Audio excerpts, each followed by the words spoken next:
Al-Imamul Busiri radhiyallahu taala anhu mengatakan bahwa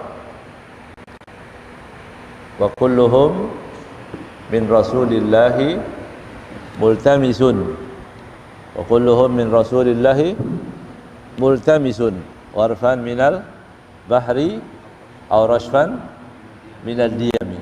Rasulullah sallallahu alaihi wasallam, Al-Imam Busiri mengatakan wa kulluhum, dan semua manusia ini, min rasulillahi, dari Sayyidina Muhammad sallallahu alaihi wasallam, multamisun. Apa multamis? Meminta. Ya, multamis, berharap, meminta, minta belas kasih, minta dilihat, minta syafaat, ya, minta dilihat dengan pandangan rahmatnya. Multamisun, seberapa orang bisa meminta kepada Rasulullah sallallahu alaihi wasallam? Tergantung bagaimana kita melihatnya. Rasulullah itu punya apa, gitu. Ya, maka itu yang harus ditanamkan. Mulai kecil kita baca maulid, qasidah Rasulullah itu orangnya manusia yang paling baik, paling dermawan, paling segala-galanya ada pada Nabi Muhammad SAW. Kalau itu sudah tertanam mulai kecil, ya, sebagaimana para sahabat Rasulullah SAW, maka dia akan bertumpu, akan semua harapannya kembali kepada Nabi Muhammad SAW. Maka meminta yang banyak. Wa kulluhum min rasulillahi multamisun. Seberapa ambilnya? Gharfan. Ada yang satu gayung, bawa gayung, kita minta kepada Nabi Muhammad SAW. Gharfan minal bahr. Karena Rasulullah bahr, ya, tidak ada batasan. Kemuliaannya tidak ada batasan. Orang kalau bercerita tentang dunia aja nggak habis-habis, bagaimana menceritakan tentang Nabi Muhammad SAW.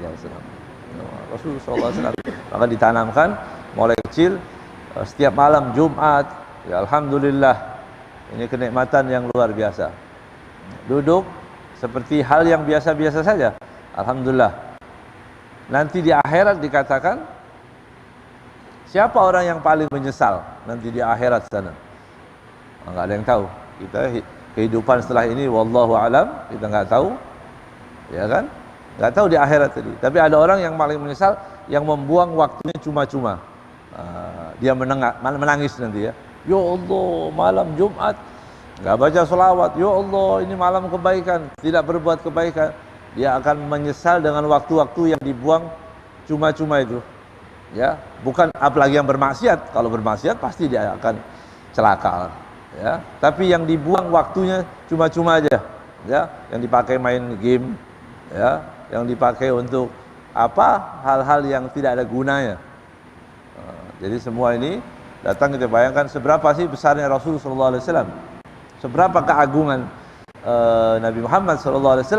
Wa kulluhum min rasulillahi multamisun. Ada orang ada orang mengingat Rasulullah SAW usbu'iyan. Ada orang yang mengingat Nabi Muhammad setiap malam Jumat, ya. Ada orang yang mengingat Rasulullah SAW setiap hari, ya. Ada juga orang yang mengingat Nabi Muhammad SAW setiap jam, ya. Ingat selalu Nabi Muhammad SAW. Dia kan ada pegang tasbih, dia baca terus Allahumma shalli ala Muhammad, Allahumma shalli ala Muhammad, ya. Tapi para aulia, jangankan para sahabat, para aulia itu mengatakan bahwa dia setiap detik bersama Nabi Muhammad SAW, ya. Setiap kedipan mata dia ingat Nabi Muhammad SAW. Setiap lihat apapun dia ingat Nabi Muhammad SAW. Orang-orang yang punya keagungan, bisa mengagungkan Rasulullah SAW, makin dilihat besar seperti kita, ya, seperti kita. Kita ini kalau lihat apa hal yang kita anggap besar, kalau kita lihat mobil yang bagus itu ceritanya nggak habis-habis, begitu, ya. Wah, mobil, padahal bukan punya kita, ya. Kita akan cerita, oh mobil itu bagus loh. Kita masuk rumah orang, begitu juga. Kita lihat apa yang kita sukai, karena kita melihat itu besar, ya. Tapi kita mulai kecil dibiasakan nggak ada yang besar, ya. Yang besar itu hanya Allah, Allahu Akbar, ya. Dengan segala ciptaan yang tersempurna adalah Nabi Muhammad SAW. Sudah, setelah itu sisanya dunia ini ya biasa-biasa aja, ya. Kita agungkan Nabi Muhammad SAW. Kalau sudah besar, kita bawa gayung untuk bertemu dengan Rasulullah SAW, gitu ya. Kita bawa gayung, kita bawa wadah untuk mengambil lautan air yang ada di lautan baginda Nabi Muhammad SAW. Kalau nggak dapat juga, nggak bawa gayung, biasa-biasa saja begitu. Melihat Rasulullah SAW, ya tapi belum, nggak apa-apa, ya itu nanti pelan-pelan bisa sampai kepada tingkatan sampai bisa bawa gayung sampai semakin lihat Rasulullah SAW semakin besar. Aurashfan minat diyami. Kalau nggak bisa juga ya cukup percikan aja. Kita dapat percikan, satu percikan saja dari lautan Nabi Muhammad SAW, maka kita semua akan mendapatkan keberkahan. Kita akan meraih keberkahan sebagaimana keberkahan para sahabat Nabi Muhammad SAW.